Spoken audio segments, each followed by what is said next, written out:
By the spring of 1942, Nazi Germany found itself at a strategic crossroads. Operation Barbarossa, the massive invasion of the Soviet Union launched the previous summer, had failed to deliver a decisive blow. Despite rapid territorial gains, the Wehrmacht had been halted at the gates of Moscow and forced to endure a grueling winter campaign. German casualties had mounted to nearly 1 million, equipment losses were substantial, and the logistical overextension of the Eastern Front had exposed deep vulnerabilities in Hitler's military machine. Yet, despite the setbacks, the Führer and his high command remained convinced that a renewed offensive could turn the tide in their favor. The German strategic outlook was shaped by the shifting geopolitical and military realities of early 1942. With Britain still unyielding in the West, and the United States newly entered into the war after Pearl Harbor, Germany was now engaged in a global conflict of unprecedented scale. Hitler's focus, however, remained fixed on the East. Convinced that the Soviet Union was a colossus with feet of clay, he believed that a decisive strike in the southern sector of the Eastern Front would cripple Soviet resistance, deliver vital economic resources to the Reich, and pave the way for eventual victory. The driving force behind this new campaign was economic necessity. Germany faced acute shortages of key materials, especially oil. Romanian oil fields could not meet the demands of the Luftwaffe and mechanized ground forces.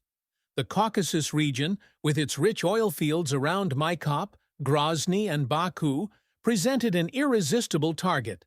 Operation Blue, Fall Blau, was thus conceived as a massive southward drive to seize the Volga River and the Caucasus, fracture the Soviet Southern Front, and capture resources critical to the German war effort.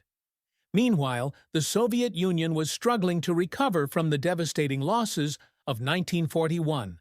Entire armies had been encircled and destroyed, millions of soldiers killed or taken prisoner, and vast territories occupied. However, the Soviet industrial base, having been relocated beyond the Ural Mountains, continued to produce at growing capacity. Reinforcements were being trained and equipped, and a series of counteroffensives during the winter had demonstrated that the Red Army was far from broken. Yet, Stalin and the Stavka, his high command, misjudged the likely direction of the next German blow.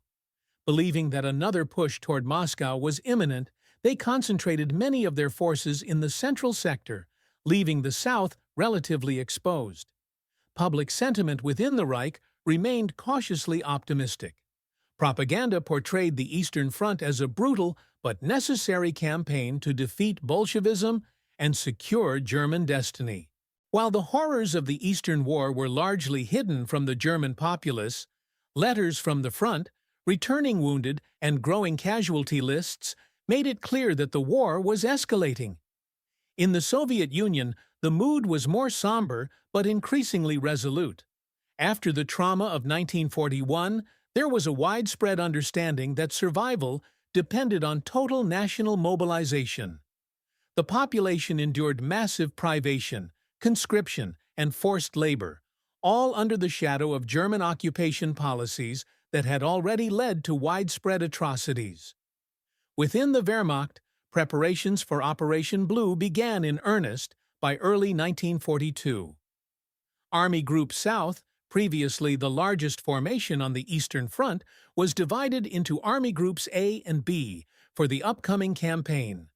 The plan envisioned Army Group B securing the Volga near Stalingrad, while Army Group A would thrust deep into the Caucasus to seize the oil fields. The Germans expected to face a weakened Soviet Southern Front, and believed that with superior mobility, firepower, and coordination, the campaign could be completed within months. However, cracks were already appearing in the German strategic apparatus. Intelligence reports underestimated Soviet reserve strength and overestimated the weakness of enemy formations. Hitler's increasing micromanagement of military affairs led to internal disputes among his generals, some of whom voiced concerns about the plan's ambition and its logistical demands. Nonetheless, dissent was overridden. The Führer remained convinced that a swift southern campaign would break Soviet resistance and open the path to final victory in the East. Internationally, Germany's allies were drawn into the planning and execution of Fall Blau. Hungarian, Romanian, and Italian forces were deployed on the flanks of the advancing German formations. Though nominally cooperative, these forces were often poorly equipped and lacked the mobility and experience of their German counterparts.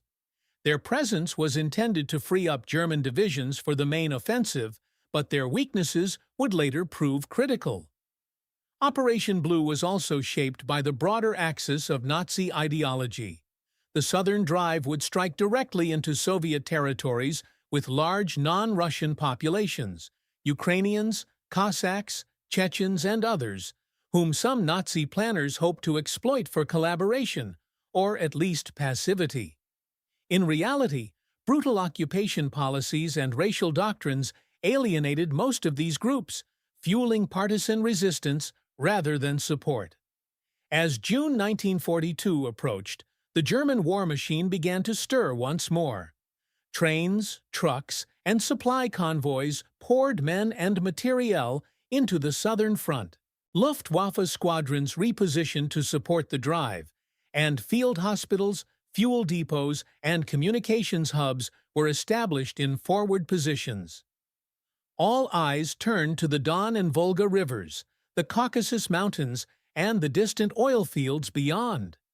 The stage was set for one of the most ambitious offensives of the entire war. Operation Blue would begin with high hopes and clear objectives, but beneath the surface, flawed assumptions, overconfidence, and strained logistics threatened to turn this bold campaign into a catastrophe of epic proportions. Operation Blue commenced on June 28, 1942, with a thunderous artillery barrage that signaled the start of Germany's new summer offensive on the Eastern Front. In the opening days, Army Group B launched rapid thrusts across the Donets River and toward the Don, spearheaded by the seasoned 6th Army under General Friedrich Paulus and supported by elements of the 4th Panzer Army under General Hermann Hoth. These initial operations met with notable success.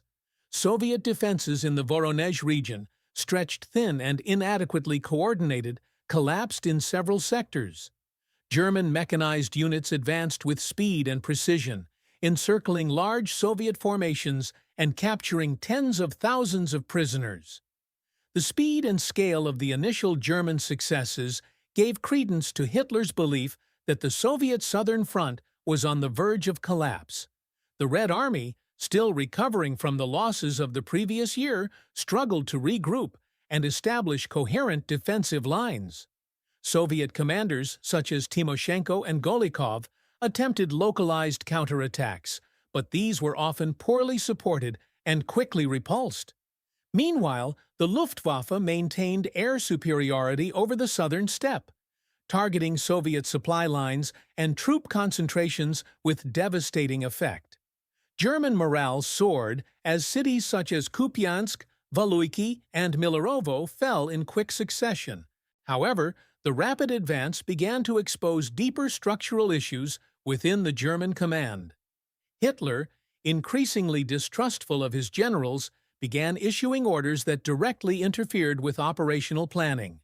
On July 9th, in a move that would have far-reaching consequences, he ordered Army Group South to be split into two separate entities, Army Group A and Army Group B.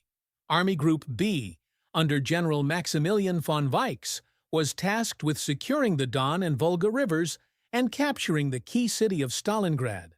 Army Group A, led by Field Marshal Wilhelm List, was to push into the Caucasus and seize the oil fields at Maikop, Grozny, and ultimately Baku.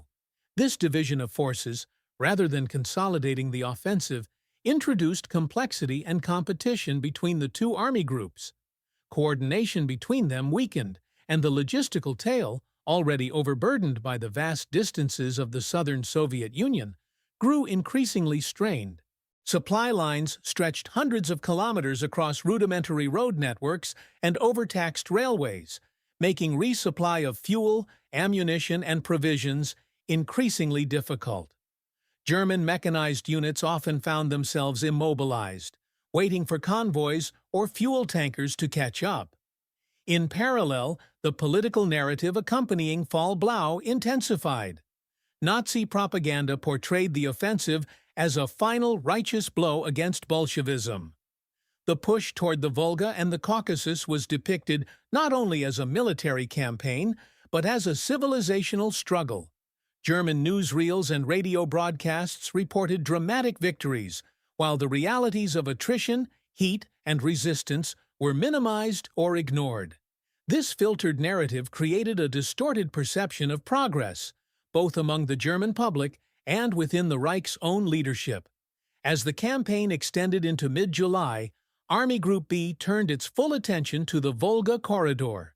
The 6th Army, advancing through Kalach and towards the western approaches to Stalingrad, began to encounter stiffer Soviet resistance.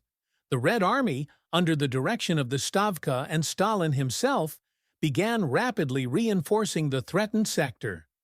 Entire divisions were redeployed from other fronts, and defensive positions were hastily established across the approaches to the city.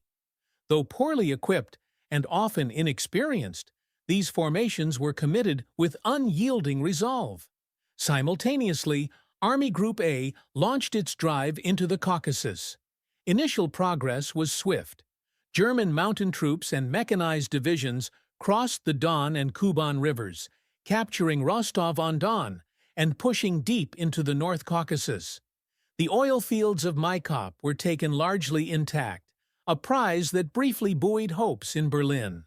However, as the terrain became more mountainous and the Soviet resistance stiffened, the advance slowed. The logistical challenges of moving mechanized columns through narrow mountain passes and poorly developed roads became increasingly apparent. Behind the front lines, the humanitarian cost of Operation Blue began to mount. Civilians in the occupied territories suffered under brutal German administration and reprisals. Villages suspected of harboring partisans were destroyed. Jews, communists, and other groups targeted by Nazi racial policy were subjected to systematic murder. The economic exploitation of conquered regions intensified, with grain, livestock, and industrial equipment seized for the Reich. These actions, far from pacifying the population, fueled widespread resentment and encouraged the growth of partisan activity in the rear. As August approached, the German High Command faced a critical choice: whether to prioritize the capture of Stalingrad or push deeper into the Caucasus. Hitler, increasingly obsessed with both objectives, refused to choose. He demanded that both be taken simultaneously, a decision that further divided already limited resources. The 4th Panzer Army was redirected back toward Stalingrad after initially being sent to assist Army Group A in the Caucasus, a move that created confusion and delays. The early phase of Fall Blau thus ended with remarkable territorial gains but growing strategic ambiguity. Though the Wehrmacht had advanced hundreds of kilometers and seized critical locations, its forces were overextended, supply lines vulnerable, and command cohesion fraying under political interference. The Soviet Union, bloodied but unbroken, was beginning to regroup for a defense that would test the very limits of German operational capability. What had begun as a bold push toward the Volga and the oil fields of the Caucasus was already beginning to unravel under the weight of its own ambition. The strategic planning behind Operation Blue reflected both German ambition and deep misjudgment.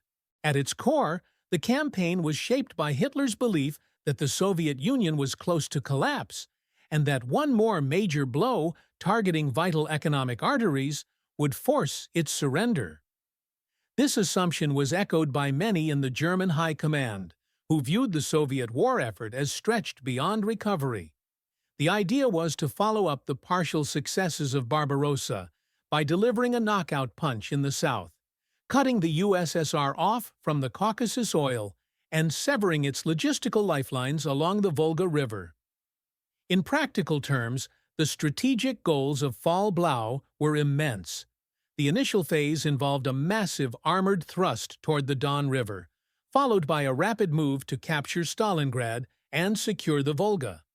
From there, Army Group A would penetrate deep into the Caucasus, crossing rivers, mountain ranges, and resistance belts to seize Maikop, Grozny, and ultimately Baku. Control of these resources would not only deny the Red Army critical fuel, but also potentially supply the German war machine with the oil needed to sustain operations on all fronts. The plan envisioned a continuous offensive across more than 1,000 kilometers of hostile territory. German planners, however, struggled to reconcile the scale of these objectives with the reality of their available resources. The Wehrmacht had suffered enormous attrition during the previous year, and replacements were inadequate to restore pre-Barbarossa strength. Divisions were under strength, vehicles were worn, and the transport network was insufficient for sustained operations over such vast distances. Despite this, Hitler insisted that the offensive proceed without pause, convinced that speed and aggression would compensate for material shortfalls. Compounding these issues was the overly complex command structure imposed by Hitler's decision to divide Army Group South. Army Group A and Army Group B, while operating along separate axes, still depended on shared logistical lines and coordinated timing. But no unified command authority was established over both, leading to conflicting priorities and inefficient coordination. Field commanders were often left unsure whether their main objective was to protect flanks, support breakthroughs, or push toward strategic targets, resulting in delays and missed opportunities. The logistical planning for Fall Blau hinged on optimistic assumptions. German supply officers anticipated the rapid repair of Soviet rail lines and the use of captured rolling stock. In reality, Soviet scorched earth tactics had destroyed critical infrastructure, and differing rail gauges made immediate use of captured systems impossible. German engineers struggled to convert tracks and build bridges under pressure. Fuel shortages became chronic, and many panzers sat idle for lack of petrol. Ammunition had to be rationed, and resupply became an unpredictable ordeal, particularly for units advancing into the Caucasus. On the Soviet side, the strategic posture was reactive but rapidly evolving. Stalin, though initially caught off guard by the direction of the German offensive, quickly redirected the Stavka's attention to the south. Reinforcements were pulled from quiet sectors, and new armies were formed. Defensive positions were constructed along key choke points, rivers, ridges, and urban centers like Stalingrad. Soviet logistics were also improving. The vast relocation of industry east of the Urals was now paying dividends, with increasing output of tanks, aircraft, and small arms. Propaganda played a key role in sustaining Soviet morale. Radio broadcasts, newspapers, and speeches emphasized the existential nature of the war. The defense of Stalingrad, in particular, was framed as a test of the nation's will. Though the full scope of the German advance was alarming, Soviet leadership began to recognize that the Wehrmacht was becoming overextended. The possibility of a strategic counterstrike began to take shape in the minds of Soviet planners, even as German columns pressed deeper into Soviet territory. Meanwhile, Germany's Axis partners were assigned critical roles in Fall Blau's wider execution. Romanian, Hungarian, and Italian divisions were tasked with guarding the flanks of the advancing German armies. However, these forces were plagued by inadequate training, poor equipment, and low morale.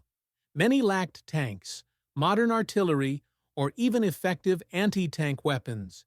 German officers on the ground expressed concern that these units would be unable to hold their sectors against determined Soviet attacks. Nonetheless, political considerations prevented any reassignment of elite German units to these vulnerable positions. Miscalculations were not limited to the battlefield. In Berlin, Hitler and his inner circle continued to underestimate Soviet resilience. The capture of Maikop and the approach to Grozny were interpreted as signs that the Caucasus was about to fall. The Red Army's repeated withdrawals were seen not as tactical delays, but as indications of disintegration. Such assumptions fed into the dangerous illusion that the war in the East could still be won decisively before winter. As Fall Blau progressed into August 1942, the divergence between strategic aspiration and operational capability became more evident. Army Group B was closing in on Stalingrad, but resistance was stiffening and casualties mounting. Army Group A was advancing into increasingly difficult terrain, with narrow mountain roads and hostile local populations slowing their momentum. Neither group was in a position to support the other effectively. The illusion of German operational dominance began to give way to the reality of attritional warfare on a massive scale. The strategic planning of Operation Blue, in retrospect, was marked by hubris. It aimed to accomplish too much with too little, relying on speed and the presumption of Soviet collapse. The failure to clearly prioritize objectives, the underestimation of logistical complexity, and the fragmentation of command all undermined what might have been a narrower and more sustainable campaign. Yet, at this stage, the German leadership remained committed to the offensive, unaware that their bold gamble was setting the stage for one of the most decisive confrontations of the Second World War. By mid-August 1942, Operation Blue transitioned from a phase of confident advance to one of mounting complexity and confrontation. The early successes in the Don region had emboldened the German High Command, but as the Sixth Army neared Stalingrad and Army Group A pushed deeper into the Caucasus, the limitations of the original plan began to surface. The Soviet Union, having endured a year of catastrophic losses, was now adjusting to the demands of total war. Defensive depth, strategic reserves, and the vastness of the terrain all began to work against the invading forces. The first major engagements along the approaches to Stalingrad revealed the growing strength of Soviet resistance. The Sixth Army, led by General Friedrich Paulus, reached the western outskirts of the city by late August. Stalingrad, a sprawling industrial hub on the western bank of the Volga River, was not only a critical transportation and manufacturing center, but also a symbol. Its name, tied to the Soviet leader himself, added an ideological dimension to its defense. Stalin declared that the city must not fall, and reinforcements were dispatched at a relentless pace. Initial clashes occurred in the outer suburbs, villages, collective farms, and industrial facilities that ringed the city. German infantry and armor encountered heavily fortified Soviet positions, often manned by hastily mobilized militias and regular army units operating under desperate conditions. The Luftwaffe conducted intense bombing raids, reducing vast sections of the city to rubble.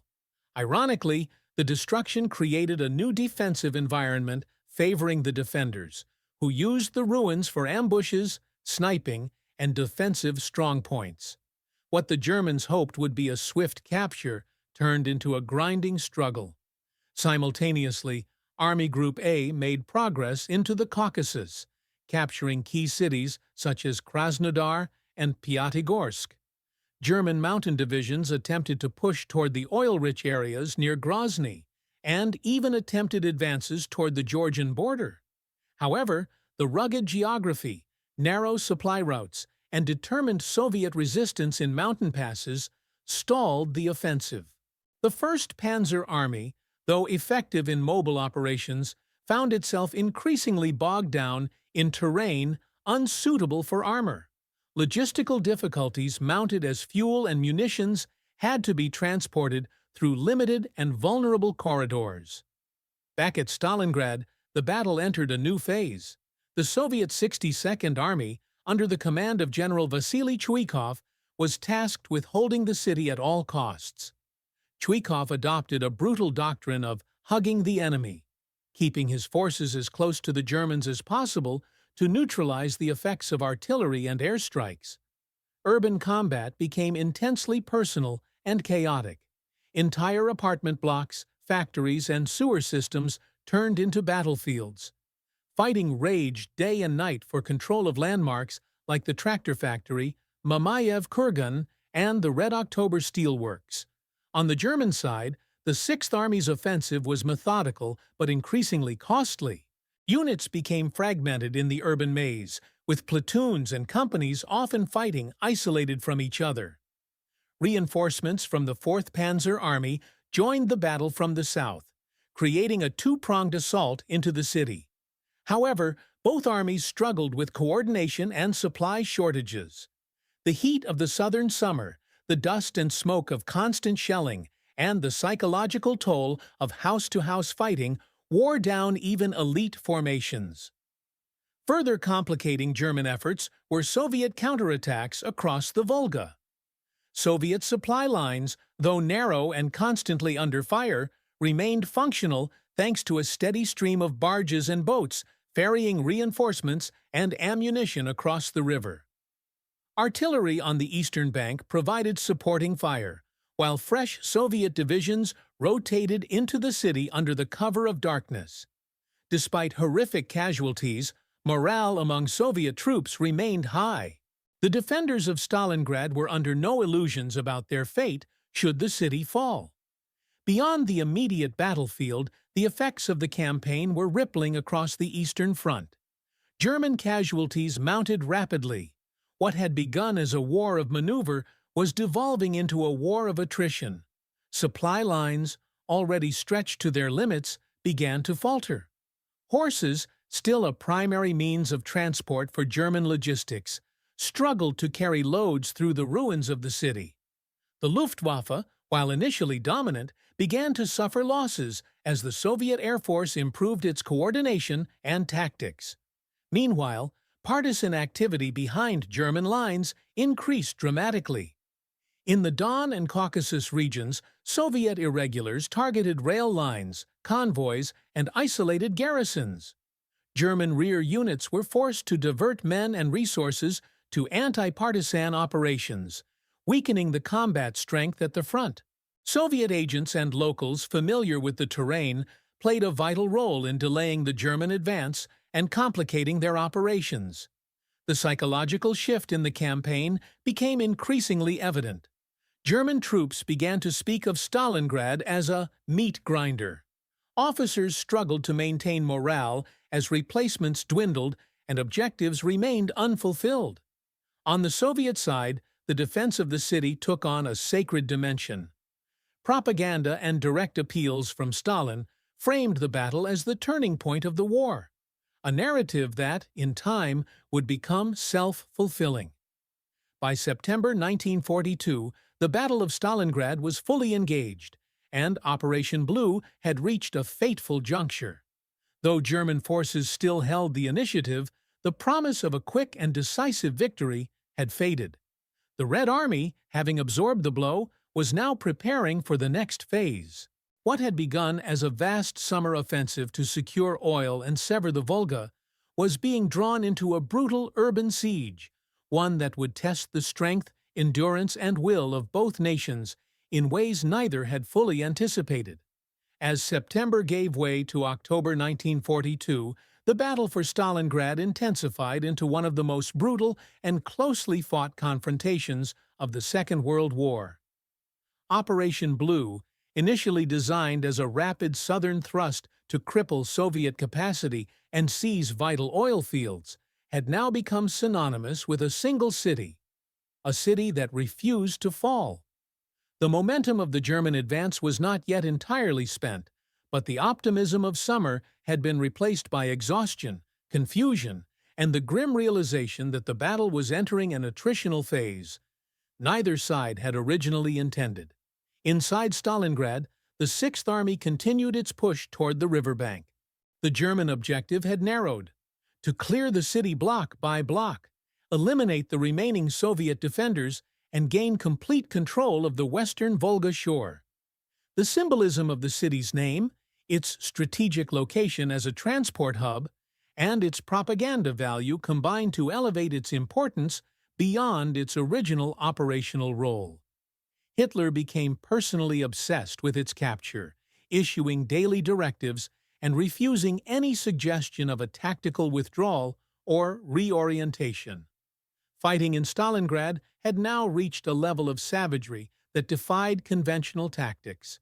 In the ruins of the city, entire units disappeared in the maze of debris. The German doctrine of combined arms warfare, so effective in the open terrain of earlier campaigns, was rendered almost useless. Armored vehicles were funneled into narrow streets where they became easy prey for Soviet sappers and infantry wielding Molotov cocktails and anti-tank rifles. The rubble from collapsed buildings formed natural strong points, with snipers and machine gun nests embedded at every angle. Each building became a fortress, contested over days, sometimes weeks. The Soviets, for their part, demonstrated extraordinary tenacity. The 62nd Army, still under General Chuikov, rotated depleted units out of the front line, only to replace them with fresh reinforcements crossing the Volga under cover of darkness. The eastern bank served as a lifeline, with supply ferries braving constant bombardment to deliver ammunition, medical supplies, and new troops. Soviet engineers constructed makeshift docks and pathways under fire, keeping the connection alive despite German efforts to sever it with artillery and airstrikes. Soviet tactics in the city emphasized improvisation and endurance. Units operated in small, decentralized formations, relying on local initiative. Control over key terrain features shifted daily. Strategic locations such as the grain elevator, the Red October factory, and the Barricadi complex became legendary for the intensity of the fighting they witnessed. Soldiers lived and died within the same few meters of ground, often without food, clean water, or rest. Many Soviet defenders were teenagers or reservists with minimal training, but their willingness to fight to the last man became a defining element of the city's resistance. On the German side, logistical concerns reached a critical level. The extended supply lines from bases in Ukraine and Romania, already under pressure due to the destruction of railways and infrastructure, failed to deliver consistent support. Fuel and ammunition were rationed, and field hospitals were overwhelmed. Frost set in earlier than expected, and winter clothing was in short supply. Still, orders from above remained inflexible. Stalingrad had to be taken, regardless of cost. German commanders on the ground, particularly General Paulus, were caught between deteriorating conditions and an increasingly intrusive Führer. Hitler's directives became more rigid, forbidding strategic withdrawals or operational realignments. Field Marshal Keitel and other senior staff in Berlin offered little flexibility. Requests for reinforcements were met with vague promises, while divisions already engaged in the city were bled white in successive assaults. Meanwhile, Army Group A in the Caucasus continued its own struggle. Initial advances had slowed to a crawl as German forces approached Grozny and the approaches to Baku. Soviet defenders in the mountains adopted scorched earth tactics, destroying oil installations before retreating. Harsh terrain, ambushes, and worsening weather limited German operations. Despite some local successes, the goal of capturing the Caucasus oil fields remained out of reach. With the focus shifting to Stalingrad, Army Group A was increasingly neglected in terms of reinforcements and supplies. As both fronts stalled, the strain on Germany's Axis allies also became apparent. Romanian, Hungarian, and Italian forces tasked with securing the flanks of the German advance were under-resourced and poorly integrated into the Wehrmacht's command structure. These units occupied long, exposed sections of front along the Don River, often with outdated equipment and limited air or artillery support. Reports of low morale, poor discipline, and inadequate training circulated among German officers, but Berlin had few alternatives. Inside the city, the psychological toll on soldiers was extreme. German troops began referring to the rat war they were fighting, characterized by endless ambushes, booby traps, and snipers hidden in rubble. Soviet fighters left behind corpses wired with explosives. The wounded often froze to death, waiting for evacuation. Letters recovered from soldiers on both sides reveal a deepening sense of fatalism. For the Germans, the initial belief in a swift campaign had given way to the recognition that they were trapped in a grinding and possibly unwinnable siege. By late October, control over Stalingrad remained contested. German forces held much of the western half of the city, but Soviet strongholds along the riverbank, including crucial ferry points, remained intact. The Red Army maintained the ability to move troops and supplies into the city, sustaining the defense. German units, though still advancing in some sectors, were exhausted and fragmented. The prospect of final victory in the city seemed both tantalizingly close and impossibly distant. Yet, while the Germans remained focused on the street-to-street battle within Stalingrad, Soviet planners were thinking beyond it. In the quiet steppe beyond the city, entire Soviet armies were being assembled and positioned for a new phase of the war, one that would turn the tide not just in Stalingrad, but across the Eastern Front. What neither Paulus nor the German High Command fully understood was that their grip on Stalingrad, however strong it appeared, was already beginning to slip. The city was no longer simply a prize, it was becoming a trap. By November 1942, the battle for Stalingrad had reached its bloody crescendo. German forces controlled the majority of the city's western bank, having carved a corridor of destruction through its neighborhoods, factories, and landmarks. Yet they had failed to dislodge the last Soviet defenders clinging to the Volga's edge. The 6th Army and elements of the 4th Panzer Army remained locked in urban combat, pouring men and material into assaults that gained little ground. German High Command continued to push for a final offensive that would secure the last strongholds, believing the battle was on the verge of resolution.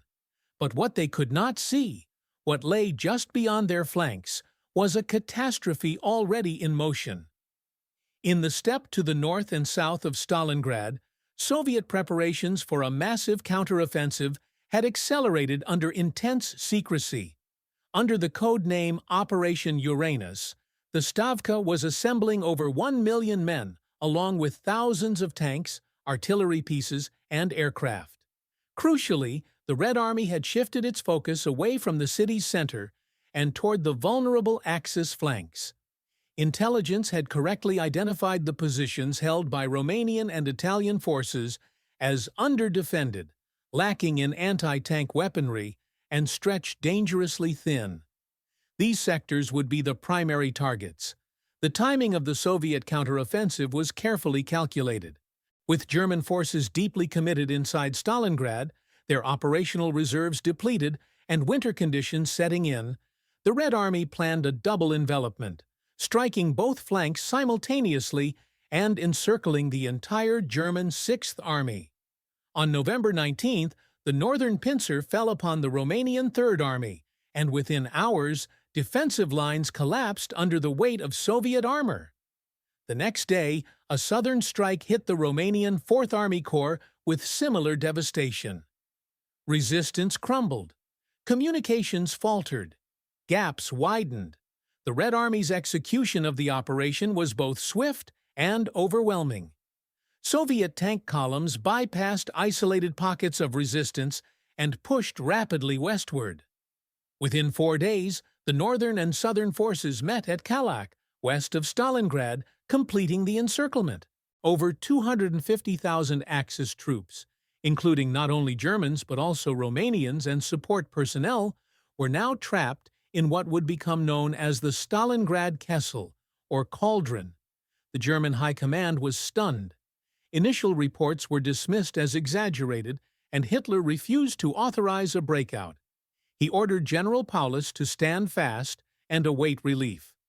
Göring promised that the Luftwaffe could supply the trapped army by air, delivering 300 tons of supplies daily. This claim, like many made during the war, was a fiction. In reality, weather conditions, Soviet anti-aircraft fire, and the lack of sufficient transport aircraft made sustained resupply impossible. The trapped army required over 700 tons of food, fuel, and ammunition per day. An unachievable figure. Conditions inside the encirclement rapidly deteriorated. German troops, already weakened by months of urban warfare, now faced starvation, exposure, and encroaching despair. Ammunition ran low. Medical supplies were exhausted. The wounded lay in makeshift hospitals without morphine, bandages, or heat. Frostbite and disease spread quickly. Rations dropped to less than half of minimum requirements. Horses were slaughtered. Soldiers boiled wallpaper for paste and cooked leather belts for sustenance. Outside the pocket, a desperate attempt to relieve the Sixth Army was mounted. Operation Winter Storm, led by Field Marshal Erich von Manstein's Army Group Don, launched in December from Kotelnikovo with elite panzer divisions. For a brief moment, German armor clawed its way within 50 kilometers of the encirclement's southern edge. But Soviet forces, well prepared and numerically superior, countered the offensive and halted the advance. No breakthrough occurred. Paulus, obeying Hitler's orders, did not attempt to link up. The Sixth Army remained static, waiting for a rescue that would never arrive. While the drama in the Stalingrad pocket consumed attention, fighting inside the city did not cease. Soviet forces, now with the initiative, pushed back German positions block by block. Chuikov's men, reinforced and emboldened, reclaimed ground. The Germans, running low on everything from fuel to small arms ammunition, could not maintain their grip. Control of factories, administrative buildings, and railway lines shifted almost daily. Entire battalions ceased to exist. Cohesion collapsed. Starving troops manned trenches in sub-zero temperatures with little more than captured Soviet coats and desperation. As January 1943 began, the inevitability of German defeat became clear. Soviet artillery pounded the shrinking perimeter. Soviet delegations sent surrender offers. Paulus refused them. Hitler, still obsessed with symbolism and defiance, promoted Paulus to field marshal, implying that no German of that rank had ever surrendered. But with no food, no hope, and no orders that could change the material reality, the Sixth Army's fate was sealed. The final Soviet assault came at the end of January. By that point, the pocket had split in two. Communication between its sectors had broken down. Starvation had reached its final stages.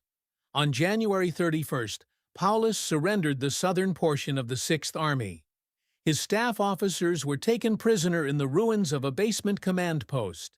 Fighting continued in the northern sector for several more days until all organized resistance ceased on February 2, 1943. Operation Blue had now ended not with triumph, but with catastrophe. What had begun as a grand vision to seize the oil of the Caucasus and destroy Soviet capacity had resulted in one of the greatest defeats in German military history. Over 90,000 Axis troops were taken prisoner. The death toll exceeded 150,000. The psychological shock was equally severe. Across Germany, mourning veiled towns and cities. In Berlin, public announcements were muted, but the truth seeped through. The myth of Wehrmacht invincibility had been shattered. The Eastern Front would never again favor the Germans. Yet for the Soviets, the victory at Stalingrad came at immense cost. Over 1 million casualties had been suffered in the defense, counterattack, and encirclement. The city itself was reduced to ash. But in surviving, in holding the line, and in turning the tide, the Red Army had rewritten the narrative of the war. From this moment on, the strategic initiative lay in Soviet hands.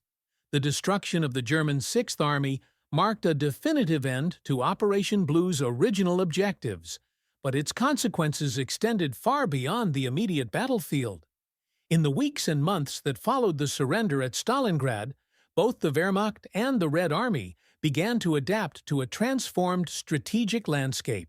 The myth of German operational superiority had been irreversibly damaged, and for the first time in the war, the initiative on the Eastern Front had shifted decisively to the Soviet side.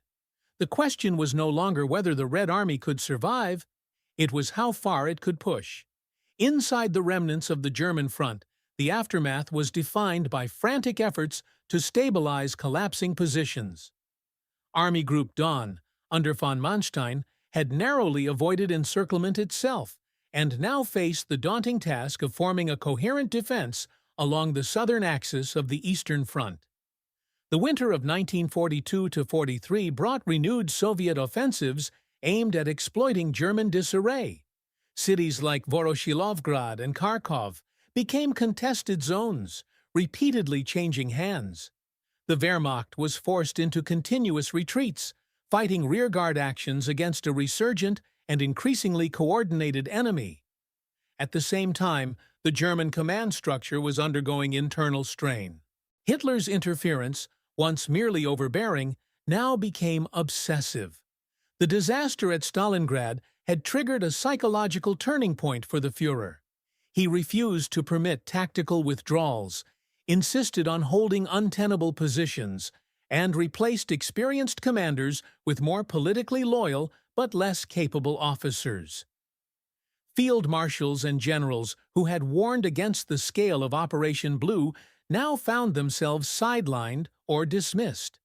The result was a command culture that valued obedience over competence, to the detriment of battlefield effectiveness.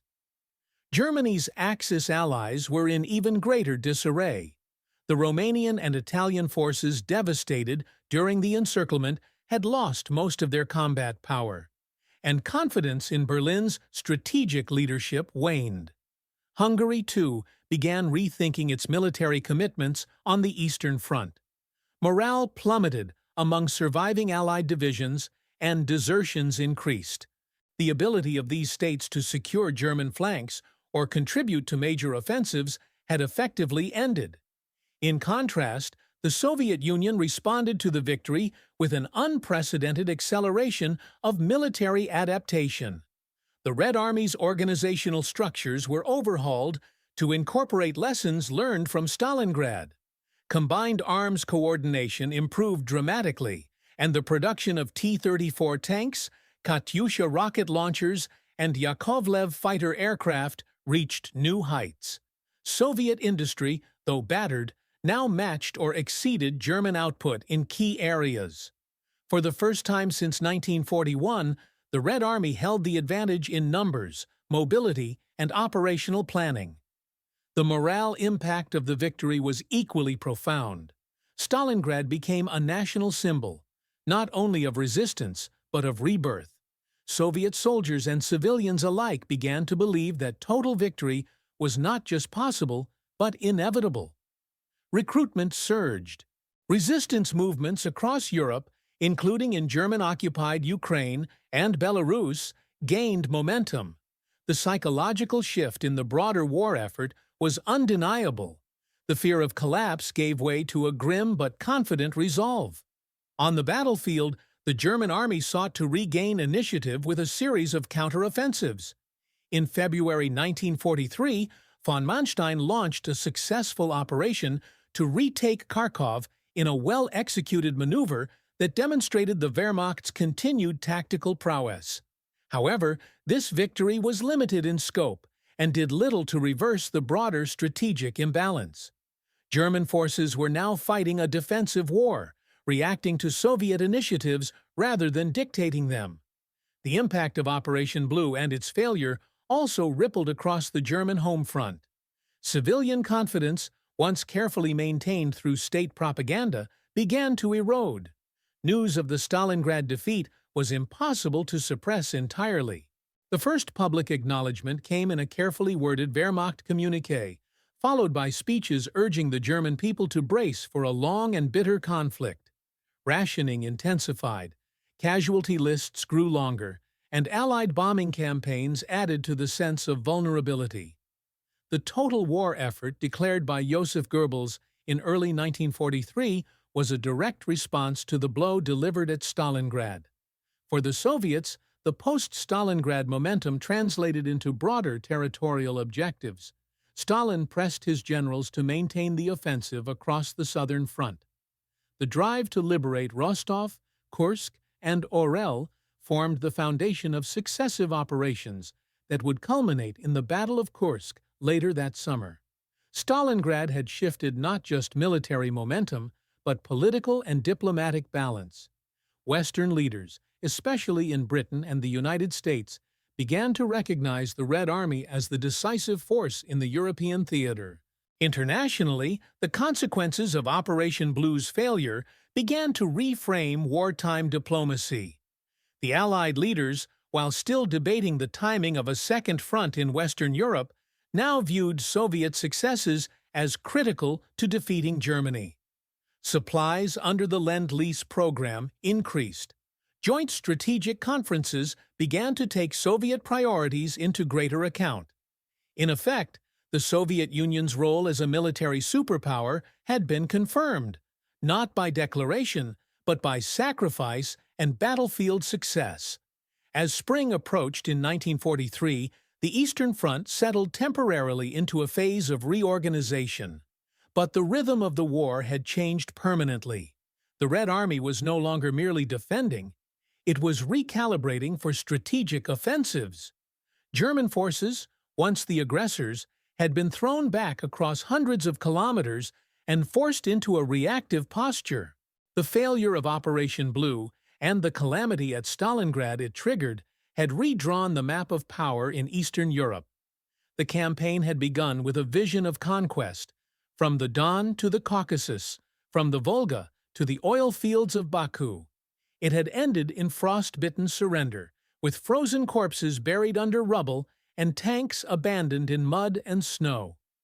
For the German High Command, the aftermath brought a somber reckoning. The path to victory was gone, and from this point forward, the war would be one of delay, defense, and eventual defeat. The turning point achieved at Stalingrad reshaped the Eastern Front, but it also revealed an underappreciated dimension of warfare that would become central to the rest of the conflict: adaptation under pressure. The German Wehrmacht, though still tactically formidable, was now struggling to react to a Red Army that had internalized the harsh lessons of 1941 and 1942. Throughout the remainder of 1943, the consequences of Operation Blue's failure continued to echo, not only through lost territory, but through the changing character of military operations, the evolution of command structures, and the growing sophistication of Soviet strategy. Following the failed German offensives in early 1943 and the collapse of Axis defenses around the Don Basin, Soviet planners capitalized on the fluidity of the front. Commanders like Rokossovsky, Vatutin, and Konev emerged as operational architects, capable of orchestrating multi-pronged offensives with hundreds of thousands of men and vehicles in motion. By contrast, the German High Command remained fixated on restoring initiative through limited tactical counterattacks, unable or unwilling to accept that their strategic position had fundamentally deteriorated. The German army, still clinging to the myth of superior operational skill, failed to recognize that its most dangerous opponent was no longer the Soviet soldier of 1941. Red Army formations now exhibited increased discipline, better logistics, and vastly improved coordination between infantry, armor, artillery, and air power. German field commanders began to observe with unease that Soviet forces were anticipating their movements, feinting assaults, and masking troop concentrations with deception operations, tactics once considered hallmarks of German doctrine. This newfound Soviet operational maturity would be tested in July 1943 at the Battle of Kursk, an indirect consequence of Operation Blue's legacy. The German plan, codenamed Operation Citadel, was intended as a decisive pincer attack to eliminate the Kursk salient and restore offensive initiative. Yet, unlike in 1942, the Red Army was fully prepared. Massive anti-tank belts, minefields, and defensive positions had been built in depth, while vast reserves waited behind the front. The ensuing clash, especially the titanic tank engagement at Prokhorovka, revealed that the Germans no longer possessed the strategic freedom of movement they once wielded. Kursk ended in failure for the Wehrmacht. Though casualties were heavy on both sides, Germany lacked the reserves to sustain the losses. Hitler, facing mounting pressure in Italy and anticipating an Allied landing in Western Europe, called off the offensive prematurely. In contrast, the Soviets immediately transitioned to large-scale counteroffensives that liberated Belgorod, Kharkov, and eventually the Dnieper Bend.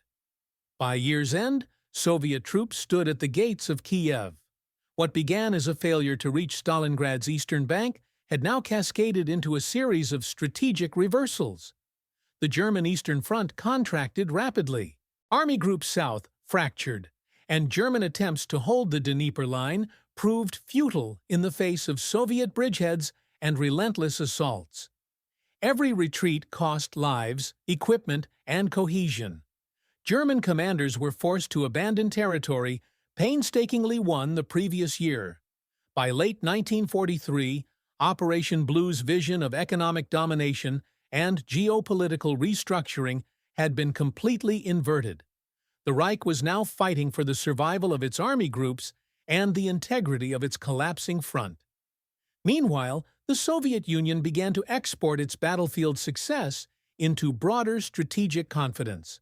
The Stavka initiated coordinated campaigns across multiple sectors: central, southern, and northern. Massive artillery bombardments, night attacks, airborne insertions, and river-crossing operations became standard components of Red Army planning. Soviet engineers constructed bridges under fire. Supply officers managed vast networks of depots, railway lines, and motor convoys. Civilians, especially women and youth, played vital roles in rebuilding destroyed infrastructure behind advancing fronts. This transformation was not limited to the battlefield. Soviet diplomacy hardened as confidence grew.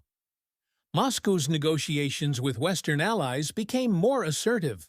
The Tehran Conference of late 1943 saw Stalin demand a second front in France and full recognition of Soviet territorial gains in Eastern Europe. These demands, while controversial, reflected the USSR's new status as the principal force defeating Nazi Germany. Operation Blue, once meant to cripple the Soviet state, had inadvertently strengthened its global position. Back in Germany, the Wehrmacht's failure to reverse the tide fostered an atmosphere of distrust and paranoia.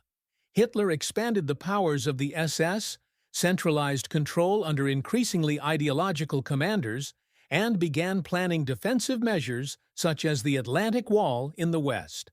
The loss of initiative in the East prompted desperation. V-weapons were accelerated. Wonder weapons became subjects of obsession. Strategic decision-making, already flawed, became further decoupled from battlefield realities. The human cost of this reversal was staggering. Entire German divisions were annihilated during retreats across Ukraine and Belarus. The ranks of the Red Army swelled with experienced veterans, many of whom had survived the meat grinder of Stalingrad. These men brought with them hard-earned knowledge and a ruthless clarity about the stakes of war. For German soldiers, the psychological impact was equally severe. Many had believed the Eastern Campaign would end in 1941. By 1943, they were fighting in ruins, outnumbered, often encircled, and far from any clear objective. As Soviet forces crossed into previously untouched territories, they encountered evidence of German occupation policies. Destroyed villages, mass graves, slave labor camps. These discoveries hardened Soviet resolve and shaped both military conduct and political intent. The war was now not only about survival, but about justice, vengeance, and retribution. German resistance became more desperate, Soviet offensives more determined. The Eastern Front had become a war of annihilation, its logic shaped in part by the ambitions and failure of Operation Blue. Ultimately, what Operation Blue had revealed was that even a modern mechanized army, imbued with tactical brilliance and armed with superior weaponry, could be undone by strategic overreach, underestimation of its opponent, and refusal to adapt. The German army, having driven so far east in pursuit of oil, prestige, and ideological victory, was now being pushed back along the same roads, through the same devastated towns, by an enemy it had once considered inferior. The war in the East had entered its final phase, not one of lightning campaigns or bold encirclements, but of methodical Soviet advances, collapsing German fronts, and a race toward Berlin. Operation Blue had ended not only in failure, but in inversion. What was meant to be the Reich's greatest strategic victory had instead opened the path to its eventual destruction. By early 1944, the echoes of Operation Blue still resounded across every echelon of the German military and political command. The encirclement at Stalingrad had been the turning point, but the months that followed saw the Wehrmacht forced into an increasingly reactive, overstretched, and strategically fractured posture. The consequences of that failed campaign now matured into full-scale military collapse in the East. In the first months of the year, the Red Army prepared to deliver its next critical blow, a series of offensives that would not only liberate Soviet territory, but begin the destruction of Nazi Germany's entire position on the Eastern Front. The Soviet winter offensives of 1944 were executed with a precision that reflected 3 years of accumulated experience. Under the direction of Stavka, entire fronts were aligned to strike simultaneously across multiple axes. The goal was to rupture the German line so broadly that it could not be reformed, exploiting weaknesses created by overextension, logistical exhaustion, and the Wehrmacht's inability to replenish lost divisions. The most dramatic of these operations would come in June, Operation Bagration, where Soviet forces would utterly annihilate Army Group Center. But even before that, smaller offensives in Ukraine and Belarus served as brutal preludes. The Wehrmacht had, by this stage, become a hollowed force. The German economy, still not fully mobilized for total war until 1943, struggled to keep pace with demands. New divisions, often formed from youth battalions or foreign auxiliaries, were rushed to the front with little training or equipment. The once feared panzer divisions were often understrength and underfueled. Hitler's no-retreat orders led to static defenses that were vulnerable to encirclement. Commanders at the front began resorting to unauthorized withdrawals, knowing that to obey would mean destruction. Morale among German soldiers continued to deteriorate. Letters and diaries from the front described feelings of abandonment, confusion, and disbelief. The promise of quick victory had long been forgotten. Now, survival was the only concern. Desertions increased, as did instances of insubordination. The illusion of control from Berlin was slipping, and the chain of command often relied more on intimidation than coordination. While the German soldier remained dangerous on defense, especially in prepared positions, the initiative had long since passed to the Soviets. In contrast, the Red Army moved with growing speed and confidence. The liberation of Kiev in late 1943 had laid the groundwork for advances toward western Ukraine. Soviet engineers rebuilt bridges, railways, and roads at astonishing speed, enabling a tempo of operations the Germans could no longer match. Mobile tank armies worked in conjunction with shock infantry formations and massed artillery barrages. Soviet air power now dominated the skies over much of the front. What had once been a defensive war had become a continuous offensive machine, grinding forward with devastating momentum. One of the most significant examples of this new approach came with the Korsun-Shevchenkovsky offensive in January 1944. Here, Soviet forces encircled a pocket of German troops in Ukraine, repeating the pattern of Stalingrad on a smaller scale. The German attempt to break out met with mixed success. While some troops escaped, casualties were high and valuable equipment was lost. The operation was a clear signal. The Red Army could now replicate the encirclement tactics once used so effectively by the Wehrmacht. At the political level, the failure of Operation Blue had destroyed the credibility of Germany's Eastern policy. The fantasy of Lebensraum, conquering and colonizing the Soviet Union, had been replaced by a grim effort to delay inevitable defeat. Nazi ideologues who once preached racial supremacy now called for total resistance and prepared for a prolonged war of attrition. Goebbels intensified propaganda, appealing to German nationalism and portraying the conflict as a struggle for survival against Bolshevik annihilation. But the brutal occupation policies implemented during the initial invasions had eliminated any possibility of local collaboration. Where once anti-Soviet sentiment had existed, it had been replaced by a resolve to resist the occupiers to the death. The collapse of the German position also emboldened resistance across Europe. In the Balkans, partisans expanded operations against Axis forces. In Poland, the approach of the Red Army catalyzed plans for uprisings. Even in Germany's rear areas, signs of internal dissent, though still brutally suppressed, became more frequent. The Nazi regime's grip was weakening, its myth of invincibility shattered. In military terms, the key shift was no longer territorial. It was psychological. The German command structure continued to function, divisions continued to fight, and individual commanders still sought to impose tactical discipline.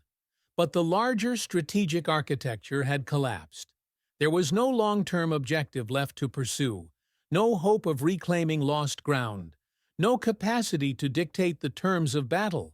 All operations now occurred within the context of managed retreat.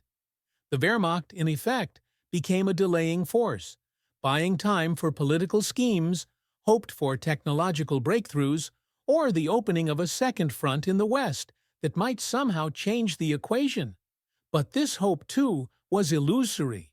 Even as Allied forces prepared to land in Normandy, it was already clear that the Soviet advance could not be halted by any conventional means. German generals, including Guderian and Manstein, began to voice doubts about the sustainability of the Eastern War. Their concerns, however, were ignored or silenced. The remnants of Army Group South, once a central pillar of Operation Blue, were now engaged in a slow collapse across Ukraine and Romania. Fortress cities were declared: Nikolaev, Odessa, Sevastopol. But most were bypassed or encircled. Hitler insisted on symbolic stands that consumed men and material for minimal gain. As the Red Army approached the Carpathians, the German line broke again and again, fragmenting into isolated pockets that could neither communicate nor maneuver. The territory Germany had once conquered in the south, the rich lands of the Don, the industrial heartlands of Ukraine, the gateway to the Caucasus, was now fully lost. Operation Blue had aimed to transform the economic foundation of the war in Germany's favor. Instead, it had bled away irreplaceable divisions, invited strategic disaster, and unleashed a Soviet war machine that would not stop until Berlin lay in ruins. By the spring of 1944, it was evident that the Eastern Front had entered its terminal phase. The Wehrmacht could no longer determine the tempo or the geography of the conflict. Its armies were fighting not to win, but to delay defeat. The legacy of Operation Blue, conceived as the key to victory, had become an inescapable chain dragging Germany toward collapse. And yet, even in this state of strategic freefall, Hitler refused to abandon the ideology and ambitions that had doomed the campaign from the start. The legacy of Operation Blue was not confined to the battlefield. It reshaped the trajectory of World War II and left lasting imprints on the military, political, and cultural memory of the conflict. Conceived as a bold plan to crush the Soviet Union's southern front, capture its oil reserves, and sever the Volga lifeline, Fall Blau ultimately became a blueprint for strategic overreach, logistical blindness, and catastrophic hubris. The failure of the operation not only cost Germany the initiative in the East, but marked the beginning of a spiral that would end in the total destruction of the Third Reich. Militarily, the operation's consequences were devastating and permanent. The annihilation of the Sixth Army at Stalingrad removed one of Germany's most experienced and best-equipped formations. The Luftwaffe, overused and overpromised during the airlift operation, never fully recovered its operational strength. Panzer divisions that had once spearheaded deep thrusts into Soviet territory were now reduced to fire brigades, rushed from crisis to crisis. The human cost was staggering. Hundreds of thousands dead, wounded, or captured, casualties that could not be replaced. From 1943 onward, Germany was permanently on the defensive. The campaign also revealed the deep flaws within the German command structure. Hitler's decision to divide army groups south, his inflexible directives to hold ground at all costs, and his rejection of sound military advice exposed a growing disconnect between political leadership and military reality. These flaws were not isolated. They deepened as the war continued, contributing directly to future disasters, including the failed defense of Italy, the debacle at Kursk, and the disintegration of the Western Front in 1944. Operation Blue had set a precedent. Ideology would overrule strategy, and loyalty would outweigh competence. For the Soviet Union, the operation proved to be a crucible. The initial shock of the German offensive gave way to a demonstration of national resilience, organizational adaptation, and military evolution. The defense and eventual counteroffensive at Stalingrad became not only a turning point, but a symbol of Soviet power and legitimacy. In the years following the war, Stalingrad was enshrined in Soviet mythology, a defining moment in the creation of the post-war Soviet identity. Veterans of the battle were celebrated as heroes, and the city itself was immortalized as a sacred site of resistance and sacrifice. Internationally, the failure of Fall Blau shifted perceptions of the war. Before Stalingrad, there remained genuine doubt among Allied leaders about the Soviet Union's ability to withstand the German onslaught. After the encirclement and destruction of an entire German army, that doubt vanished. The Western Allies began to see the USSR not only as a partner in victory, but as a post-war power that would demand a place at the table. The Tehran, Yalta, and Potsdam conferences were shaped by the awareness that the Red Army had borne the brunt of the war and had proven capable of defeating the once invincible Wehrmacht. The psychological effects of Operation Blue were equally enduring. Within Germany, the defeat created an unbridgeable gap between propaganda and reality.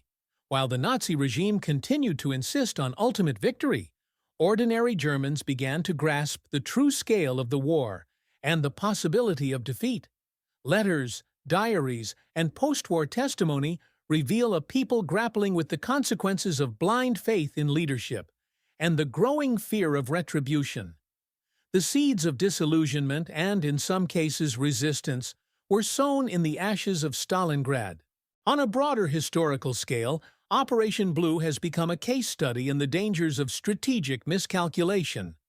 Historians and military theorists have analyzed it extensively, not simply for its battlefield dynamics, but for what it reveals about authoritarian decision-making, the limits of military power in vast hostile environments, and the failure to match strategic ambition with operational sustainability.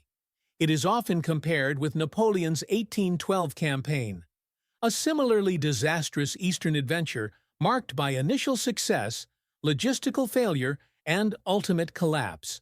The cultural impact has also endured. From Soviet war memorials and films to German post-war literature and scholarship, the events of Operation Blue and Stalingrad continue to resonate. For Russians, it is a symbol of national pride and indomitable spirit. For Germans, it is a reminder of the consequences of blind obedience and imperial overreach. The city's name, Stalingrad, remains etched in global consciousness as a metaphor for total war and human endurance.